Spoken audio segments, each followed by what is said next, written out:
Après un début de saison qui avait dépassé toutes les attentes, les Bulls viennent de connaître un sacré coup de mou qui les a bien fait chuter au classement, alors qu'ils avaient pendant un moment squatté la première place de la conférence Est. Ce coup de revient arrive au plus mauvais des moments, puisqu'on arrive doucement vers la fin de la saison, et que s'ils n'arrivent pas à redresser la barre, ils risquent de se diriger vers les playoffs avec une dynamique négative, ce qui n'est jamais un bon signe.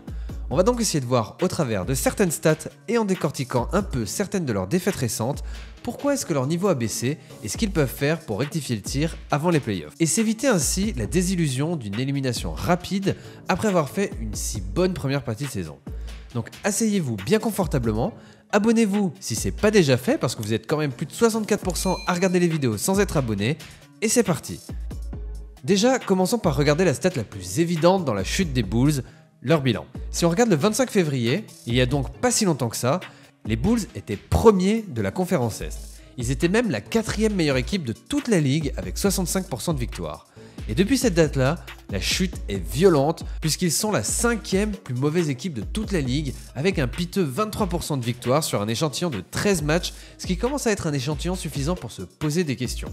Ça leur a surtout fait perdre leur première place et même l'avantage du terrain au premier tour, puisqu'ils sont aujourd'hui 5e de la conférence Est avec seulement 2 victoires d'avance sur le Play-in Tournament, ce qui serait quand même une grosse déception pour cette équipe. Déjà, commençons par l'attaque. Les Bulls, lorsqu'ils étaient premiers, avaient le 5e meilleur rating offensif de la ligue avec 113,4. L'attaque était portée par une grande efficacité au shoot. Ils étaient d'ailleurs tout simplement l'équipe la plus à droite de la ligue. Ils étaient notamment portés par un DeMar DeRozan en mode MVP qui était en train de réaliser la meilleure saison de toute sa carrière à 32 ans. Rappelez-vous quand même ses 2 buzzer beaters de suite et sa série incroyable de 10 matchs à plus de 30 points, dont 8 matchs à plus de 35 points et 50% au shoot, balayant ainsi un record de Will Chamberlain, rien que ça. On l'avait d'ailleurs vu plus en détail dans ma vidéo sur DeMar et sa belle saison du début de l'année. Depuis le 25 février par contre, Chicago n'y arrive plus en attaque et ils ont carrément la 4e pire attaque de la ligue avec un rating offensif de 108,9. Cette baisse de régime est en grande partie expliquée par une chute de leur adresse au shoot puisqu'ils sont passés de l'équipe la plus à droite de la ligue à la 16e place de ce même classement. Et bien sûr, cette baisse d'adresse de l'équipe est corrélée avec la baisse de régime de DeMar DeRozan qui est redescendu de son nuage. Il est passé de 28,3 points par match à 52,1% au shoot à 24,7 points par match à 43,4% au shoot, ce qui reste des bonnes stats, attention, hein, mais comme il portait beaucoup les Bulls sur son dos, cette baisse de régime se ressent dans les résultats de l'équipe. Pourtant, en regardant bien les matchs des Bulls, j'ai pas l'impression que DeMar ait changé son jeu ou qu'il force plus qu'avant ou prenne plus de mauvais shoots qu'avant, non. Comme je vous l'avais dit dans ma vidéo sur lui, les Bulls n'ont pas de système incroyablement sophistiqué pour lui en fait, parce que son jeu est beaucoup basé sur de l'isolation et des shoots à mi-distance en sortie de dribble ou des drives jusqu'au panier. Les systèmes vont souvent être de simples pics posés pour lui ou des pin-down lui permettant de recevoir la balle en tête de raquette. Et c'est exactement ce qu'ont fait les Bulls et DeRozan sur cette période. Sauf que DeRozan ne met simplement plus dedans autant qu'avant. Et même si ça donne l'impression que c'est des shoots compliqués, c'est des shoots de DeRozan en fait. Et c'est les mêmes qu'il prenait que lorsqu'il scorait 30 points par match il y a 2 mois. DeRozan, il a 32 ans et je pense que le fait d'avoir porté les Bulls pendant une grosse partie de la saison, notamment dû à pas mal d'absences dans le roster, ça l'a peut-être un peu cramé. C'est un bon joueur, on le sait, mais il n'est pas du niveau des KD, LeBron, Giannis et compagnie, capable de porter une équipe pendant 82 matchs. Et il était sûrement un peu en sur-régime par rapport à son réel niveau. Maintenant attention, ça veut pas dire qu'il est fini. Le basket c'est un sport très mental où la confiance a un énorme impact sur le niveau des joueurs. Pour que sa confiance revienne, il va falloir commencer par le fait que ses coéquipiers, notamment Lavin et Vucevic, step up un peu leur game pour lui retirer un peu de pression sur les épaules et lui laisser reprendre confiance avant le début des playoffs. Et il faudrait aussi que les Bulls puissent mettre en place quelques systèmes un peu plus travaillés pour lui, ce qui lui permettrait d'avoir quelques shoots un peu plus simples pour rebooster sa confiance. Comme dit, il a toujours des bonnes stats et prend toujours les mêmes shoots, c'est simplement que ça rentre moins ces derniers temps. Et c'est d'ailleurs un constat que je fais également pour l'équipe tout entière en fait. J'ai essayé de trouver en regardant quelques défaites des Bulls pourquoi leur attaque ne fonctionnait pas. Et j'ai pas trouvé grand chose d'incroyablement dysfonctionnel franchement. Alors oui, c'est une équipe qui a un jeu un peu statique, un peu basique et un peu trop basé sur de l'isolation, mais en même temps c'était déjà le cas quand ils étaient premiers et ça marchait très bien. C'est leur style de jeu qui correspond au profil dont ils disposent. Ils jouent comme avant, ils arrivent à se créer le même type de shoot qu'avant, c'est juste que les shoots rentrent moins qu'avant. Et il y a quand même une stat qui m'a frappé, c'est leur pourcentage de réussite sur les shoots complètement ouverts, puisque sur cette dernière période, ils sont la 6e équipe la moins à droite de toute la ligue sur les shoots ouverts. Et je vous apprends rien, mais le basket, c'est un sport où le but c'est de mettre la balle dans le panier. Alors c'est sûr que c'est moins facile quand tu rates tes shoots tout seul. Et franchement, j'ai trouvé énormément d'actions où les Bulls jouent très bien, font les bons choix, les bonnes lectures, les bons mouvements de balle pour trouver un shooter complètement ouvert. Ils font le plus dur et ils ratent le plus simple. Ici, on a un bloc entre Vucevic et DeRozan et les Kings décident de faire une prise à 2 sur DeRozan. Ils servent Vucevic sur le roll qui est un bon passeur dans ce genre de situation. C'est Fox qui vient du corner côté ballon pour stopper Vooch qui fait la bonne lecture et sert Dosunmu complètement seul dans le corner, mais il rate. Encore une fois ici contre les Bucks, Lavine sert Vooch sur le roll et il drive vers le panier. Giannis vient faire une aide pour protéger le cercle et on voit que Green fait déjà un bloc dans le dos du défenseur de Caruso pour un éventuel kick-out dans le corner. C'est très malin.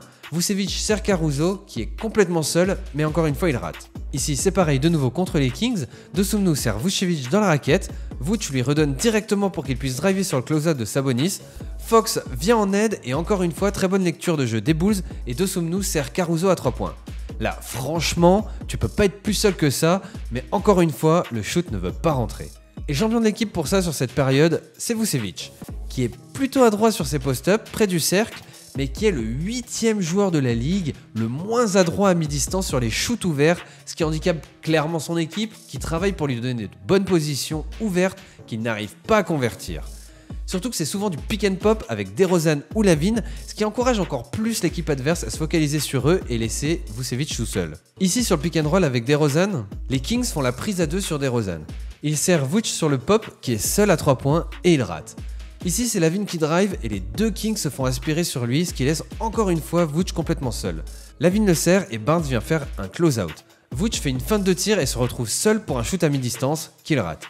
Encore une fois c'est avec Lavine qu'il fait un pick and roll et encore une fois les Bucks préfèrent se concentrer à 2 sur Lavine en laissant Vooch tout seul. Lavine le sert pour un shoot depuis la ligne des lancers mais ça veut toujours pas tomber dedans. Et franchement que ce soit pour Vucevic ou pour les autres joueurs, c'est des bons shoots qu'ils prennent, après des bons mouvements de ballon et il n'y a pas grand chose à changer, il faut simplement que la réussite revienne. Pour ce qui est de la défense par contre, là il y a un peu plus de soucis à régler. Les Bulls, même quand ils étaient premiers, c'était déjà pas une défense incroyable. Ils avaient seulement la 19e défense de la ligue avec un defensive rating de 111,3, mais ils arrivaient à gagner beaucoup de matchs parce qu'ils avaient une très bonne attaque. Après, il faut aussi noter qu'ils avaient une bien meilleure défense en début de saison lorsqu'ils étaient au complet. Sur le papier, ils ont des joueurs qui ne sont pas très bons en défense, comme Vucevic par exemple, mais ils ont aussi de très bons défenseurs comme Lonzo Ball et Alex Caruso. Du coup, c'est possible de trouver un bon équilibre entre les bons attaquants et les bons défenseurs. Malheureusement pour eux, Caruso et Lonzo Ball ont raté beaucoup de matchs et quand ils ne sont pas là, la défense des Bulls est beaucoup moins bien équilibrée. Et depuis le 25 février, c'est la chute libre et ils ont le 5e pire defensive rating de la ligue avec 117,8, ce qui n'est pas rassurant malgré les absences. On va commencer par parler de leur rotation défensive qui ne sont pas au point. Ils ont, comme beaucoup d'équipes en NBA, le problème de venir aider one pass away, c'est-à-dire avec le défenseur le plus proche de la balle, ce qui est une stratégie dont je ne suis personnellement pas fan, qui a pour but de limiter les drives, mais qui laisse les shooters tout seuls et qui rend très compliqué les rotations pour les coéquipiers. Parfait exemple ici où Giannis est au poste et Wes Matthews coupe ligne de fond avec Lavine qui le suit. Lavine vient en aide sur Giannis, ce qui laisse Wes Matthews complètement seul dans le corner, ce qui est le shoot à 3 points le plus rémunérateur. Les Bulls ont aussi du mal lorsqu'une aide est déclenchée, et ce même lorsqu'elle vient du bon endroit, à faire les bonnes rotations pour compenser. Par exemple sur cette action, Vucevic est en défense sur Sabonis et Lavine vient pour l'aider. Dans cette situation, Coby White doit flotter entre les deux joueurs seuls pour faire la rotation sur celui qui recevra le ballon. Il est plutôt bien passé au début de l'action, bien que trop bas et qu'il n'ait pas l'air super attentif à ce qui se passe derrière lui. Malheureusement, il se jette complètement sur la fin de Sabonis et laisse Davion Mitchell tout seul et personne d'autre ne réagit. Sur cette action-ci, on voit que Caruso laisse son joueur pour flotter côté ballon en anticipation du pick and roll avec Giannis, ce qui est plutôt malin. Lavine doit donc couvrir les deux joueurs seuls. Giannis roule et la présence de Caruso empêche les Bucks de lui faire la passe et Grayson Allen décide de renverser le jeu. À ce moment-là, c'est à Lavine qui est le plus proche d'aller faire le close-out sur le shooter et à Caruso de prendre le joueur de Lavine. Sauf que Lavine ne réagit pas, ce qui oblige Caruso à foncer, mais la distance est trop grande et Connaughton score à 3 points. Et on voit Caruso qui fait signe à Lavine qu'il aurait dû switcher et faire le close-out. L'autre très gros souci des Bulls en défense, c'est Vucevic qui représente un maillon faible et une position clé, celle de pivot censé protéger la raquette et le panier. Et franchement, sa défense n'est pas bonne. Comme beaucoup d'équipes, les Bulls défendent le pick and roll en couverture basse pour éviter le drive et inviter le shoot. Mais là, Vucevic, il pousse le concept un peu trop loin quoi. Regardez sur cette action, il y a un pick entre Donte DiVincenzo et Sabonis. Bon, Déjà Lavine, il fait aucun effort et il passe en dessous du pic alors qu'il y a beaucoup de place pour passer au-dessus. Et en plus de ça, Vucevic, il reste hyper bas et il fait même pas semblant d'être en train de défendre et DiVincenzo a toute la place qu'il veut pour tirer. Maintenant, c'est Jrue Holiday et Brook Lopez qui font un pick and roll et Caruso est bien pris dans l'écran, ce qui laisse Vucevic en couverture sur Jrue. On voit déjà qu'il est dans une très mauvaise posture puisqu'il devrait essayer d'orienter Jrue vers la ligne de fond, mais là sa position l'invite clairement à attaquer le milieu. Jrue ne se fait pas prier, il passe Vucevic et va finir au lay-up sans rencontrer aucune résistance de sa part. Vooch ne met vraiment pas beaucoup d'intensité ni d'envie dans sa défense et il est le plus souvent très léger dans ses contests. Ici, Valanciunas reçoit le ballon en tête de raquette et il va commencer à travailler sur Vooch qui pour le coup tient plutôt bien, sauf qu'il gâche sa défense au dernier moment en tentant une interception au lieu de lever ses bras pour contester le shoot et Valanciunas se retrouve avec un shoot sans ne voir aucun bras se dresser devant lui. Et l'autre joueur qui a un gros impact négatif dans les stats défensives, c'est le jeune rookie Ayo Dosunmu, mais lui j'arrive plus à lui pardonner qu'à Vucevic. Déjà parce que c'est un rookie et que son très gros temps de jeu vient surtout de fait de certaines absences, et ensuite même s'il pénalise son équipe en défense, il essaie quand même de se donner à fond et ça va grandement l'aider à s'améliorer.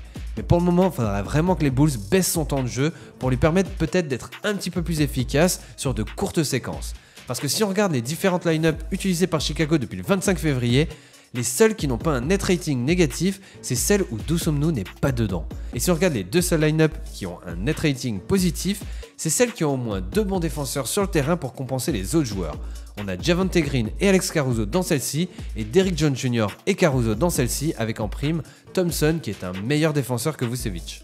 D'ailleurs, en attendant le retour de Lonzo, je pense que ce line-up qui a un net rating de plus 24,4 devrait être celui avec le plus de temps de jeu à la place de celui-ci qui a un net rating de moins 17,8. Et si maintenant on regarde les net ratings des joueurs lorsqu'ils sont sur ou en dehors du terrain, on voit également la même chose. Alors quand ils sont sur le terrain, forcément ils ont tous un net rating négatif, ce qui est logique vu qu'ils perdent beaucoup de matchs, mais on voit quand même que les deux pires ratings de l'équipe sont Dosunmu et Vucevic. Et si on regarde les ratings de l'équipe lorsque les joueurs sont sur le banc, bah là c'est encore plus clair avec seulement Dosunmu et Vucevic qui sont les deux seuls joueurs de l'effectif qui ont un net rating positif, ce qui veut dire dans ce cas-là que l'équipe joue mieux lorsqu'ils sont sur le banc.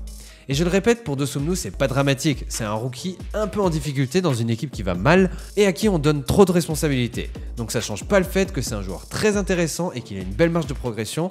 Par contre pour Vucevic, ça me dérange quand même beaucoup plus parce que c'est un cadre de cette équipe et il doit faire beaucoup mieux que ça. Donc, quel est mon diagnostic final? Je pense que les Bulls, c'est une équipe qui se cherche encore. Ils ont fait un super début de saison, porté par une grosse attaque et un DeRozan en feu, mais on dirait qu'ils étaient un peu en sur-régime et qu'ils se sont un peu cramés au point qu'ils ont du mal à mettre des shoots ouverts aujourd'hui. Ça arrive au pire des moments parce que les playoffs arrivent et il va leur falloir du jus pour rentrer dans la bataille. L'attaque ne m'inquiète pas plus que ça parce qu'ils ont un bon collectif et qu'ils trouvent des bons shoots pour leurs joueurs et ils peuvent pas faire beaucoup plus que ça. Ça devrait finir par rentrer un peu plus et le reste suivra. La défense par contre m'inquiète et ils ont vraiment besoin d'être au complet pour pouvoir avoir plusieurs bons défenseurs sur le terrain en même temps à tout moment. Il y a un autre point qui m'inquiète un peu, c'est qu'ils sont pour le moment à 0 victoire pour 15 défaites contre les équipes faisant partie du top 3 de leur conf et même si c'est que la régulière, c'est un peu inquiétant. C'est la première année de leur projet et aller en playoff sera déjà un très beau résultat. Il faut absolument qu'ils se reprennent pour éviter le play-in tournament et arriver en playoff avec une meilleure dynamique.